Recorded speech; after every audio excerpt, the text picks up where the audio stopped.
Muli po magandang umaga sa bawat isa, magandang tanghali at magandang gabi po. Saan man po kayo naroroon sa ating pong bansa o kayo po ay nasa ibang bansa, binabati ko po kayo na maligayang araw at mapagpalang araw din po sa inyo. Ayan, kamusta po kayo mga kaibigan, mga kapatid?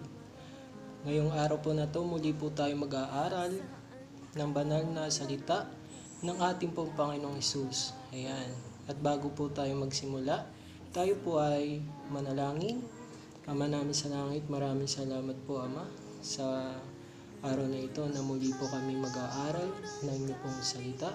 Tulungan niyo po kami, gabayan, saan man po kami nagkamali at nagasala, kami po ay inyong pong patawarin.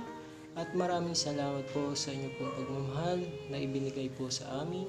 Ito po kami sa madalangin sa pangalan po ng iyong anak na si Jesus. Amen. Ayan. Muli po, ako po ay nagpapasalamat dahil tayo po ay mag-aaral po muli ng salita ng ating Panginoon. Ngayon po, ang ating pong pag-aaralan ay isa sa pinakamagandang verse o pinakamagandang salita ng ating Panginoon, no? To encourage us also in our faith. Ayan. Ang title po ng ating pong pag-aaralan is all about dependence upon God. Ang ating pong memory verse ay sa John chapter 15 verse 5. Ang sabi po dito, for without me, ye can do nothing. Without Him, no, wala po tayong magagawa. Noong kahapon, ang ating pong pinag-aaralan is tungkol sa pananampalataya na kung saan ito po ay merong pag-ibig, no? At ating po memory verse kahapon ay sa Galatians chapter 5 verse 6, no?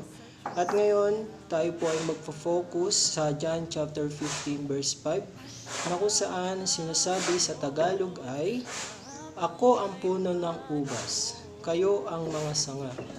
Ang nananatili sa akin at ako'y sa kanya ay siyang nagbubunga ng marami. Sapagkat kung kayo'y hiwalay, sa akin ay wala kayong magagawa. Ayan. Ibig sabihin mga kaibigan, mga kapatid, ang ating pong Panginoon lamang ang ating pong tanging pag-asa. Kung wala po siya sa ating pong buhay, wala po tayong magagawa. Mayaman, may kaya, o mahirap ka man, lahat po tayo ay pantay-pantay sa paningin ng Panginoon, no? Tayo po ay magpatuloy.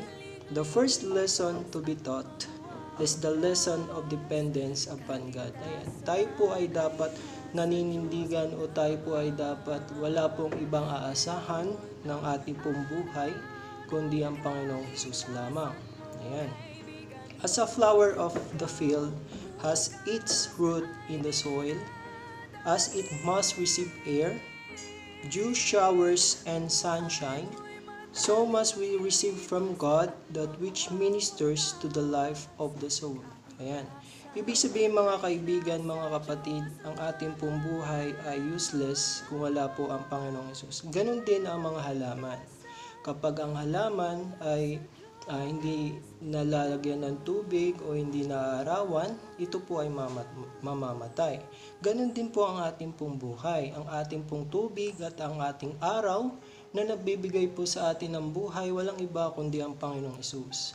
Kapag wala po tayo sa Kanya pong pag-ibig, ang ating pong buhay ay walang silbi, no? Useless, no? Sorry po sa word na yon, pero ayun po yung katotohanan, no? Kailangan po magkaroon po tayo ng purpose sa gawain ng Panginoon dito sa lupa, no? Alam po natin na kailangan maghanap buhay kasi kung hindi maghanap buhay, ano pong kakainin, no? Pero bigyan po natin ng time o ng panahon ang salita ng Panginoon kasi pagdating ng panahon, ito po ang ating pong buhay. Siya lamang po ang ating pong aasahan. Sabi ho dito, the presence of God is guaranteed to the Christian. This rock of faith is the living presence of God. The weakest may depend upon it. Those who think themselves the strongest may become the weakest unless they depend on Christ as their efficiency, their worthiness. Ayan, ibig sabihin mga kaibigan, ang Diyos po na hindi po natin nakikita ay saan nafe-feel natin na nandiyan siya dahil tayo po ay nagtitiwala sa kanya pong mga salita, sa kanya pong pag-asa na ibinibigay po sa atin. Na kung saan ang sandigan po ng ating pag-ibig sa kanya ay yung tinatawag po nating pananampalataya, no? Ito pong pananampalataya na to, ito po yung ating ginagamit upang pagdating ng panahon ay makita natin ang Panginoong Hesus, no? Sabi ho dito, kung ikaw ay yung iniisip na ikaw ay pinakamalakas na tao o pinakamayaman at wala ka kay Kristo, ikaw po ay mahinang nilalang, no? Tayo po ay nagkakaroon ng kalakasan dahil na kay Kristo po tayo, no? Huwag po natin ipagmamayabang kung ano po ang ating estado ng ating pong buhay. Dahil pagdating ng panahon, ang lahat ng ating pong ari-arian ay mawawala kung ikaw ay magiging mayabang sa mata ng Panginoon, no? Kaya huwag po natin pagyabang kung ano man po ang meron tayo dahil pantay-pantay lamang ho tayo sa paningin ng Panginoon. Sabi ho dito, this is the rock upon which we may build successfully. God is near in Christ, atoning sacrifice in His intercession, His loving, tender, ruling power over the church. Ayan. Ibig sabihin, no, ang Panginoong Hesus ay napakalapit sa ating Diyos Ama. Ang Panginoong Hesus ang natatanging pinakamagandang sakripisyo na nangyari sa buong mundo. Na kung saan sa pamamagitan ng kanyang sakripisyo ay nagkaroon po tayo ng kaligtasan, no? Dahil nung una pa lamang na hindi po natin kilala ang Panginoong Hesus, tayo po ay nasa kadiliman, nilagay niya po tayo sa kaliwanagan, no? Dahil tayo po ay nagkaroon ng pag-asa. Ayan. Sabi ho dito, He watches them with intense interest. As long as the members of the church shall through faith draw help and nourishment from Jesus Christ and not from man's opinions. Ayan, ibig sabihin tayo po sa loob ng iglesia, anuman po ang iyong kinabibilangan, no, kailangan po natin mag-grow. Kailangan po natin maging mature sa pananampalataya. Sapagkat ang Panginoon lamang po ang magbibigay po sa atin ng banal na espiritu na tayo po ay kanyang tutulungan at hindi niya po tayo pababayaan, no? Ayan, at tayo po ay hindi po nagtitiwala sa sabi-sabi ng mga tao na wala naman po sa Biblia. Kailangan lagi po nasa Biblia bago po tayo maniwala. Ayan.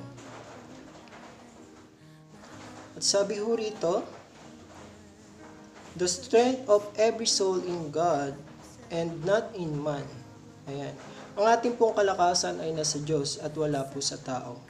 Quietness and confidence is to be strength of all who give their hearts to God. Christ has not casual interest in us but an interest stronger than a mother for her child. Ayan.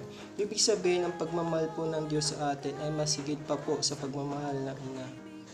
Our Savior has purchased us by human suffering and sorrow, by insult, reproach, abuse, mockery, rejection, and death. Ang Panginoon po, bago po namatay sa krus ng Kalbaryo, siya po ay pinagtawanan, siya po ay nilait, no? Upang magkaroon lamang po tayo ng buhay na walang hanggan. He will make you secure under His protection. Ayan. Siya po ay namatay sa krus ng Kalbaryo at siya po ay muling nabuhay. At nung tinanggap po natin ang Panginoong Hesus, tayo po ay nagkaroon ng protection sa pamamagitan ng kanya pong pag-ibig, no? Sa pamamagitan din po ng mga banal anghel. Dahil katuwang po natin ang banal na anghel na kung saan pumoprotekta po sa atin, mga kaibigan, mga kapatid. Ngayong umagang ito, nawa po meron po kayong natutunan, no? Na kung saan ang pagmamahal ng Diyos ay higit, no? Kaysa magulang. Inaalay niya po ang kanyang buhay. Kaya tayong gagawin po natin, wala po tayong ibang asahan kundi ang Panginoon lamang, no? Medyo dumilim po, no? Ngayon po, maraming salamat po muli sa inyo pong panonood. Nawa po meron po kayong natutunan at i-apply po natin ito sa ating pong buhay. Bago po tayo magtapos, tayo po ay manalangin. Ama namin sa langit, maraming salamat po sa araw na ito na inyo po pinagkaloob sa amin. Dahil kung sa aming sarili ay wala po kami magagawa. Ikaw po ang Diyos na aming buhay. Maraming salamat po, Ama, sa inyong pong pag-ibig. Ama, itinataas po namin ang may problema, ang may sakit, ang mga namatayan dahil sa bagyo. Bigyan niyo po sila ng pag-asa, Ama. Buksan niyo po ang kanyang puso at isipan na malaman po nila na merong Diyos na nagmamahal sa kanila. Muli po, maraming salamat po. Patawad man po saan man po kami nagkamali at nagkasala sa pangalan po ng inyong anak na si Jesus. Amen. Muli po, maraming salamat po dito sa inyo pong panonood at thank you so much po from the Voice of Hope channel. Maraming salamat po muli at magandang araw po. Bye-bye po.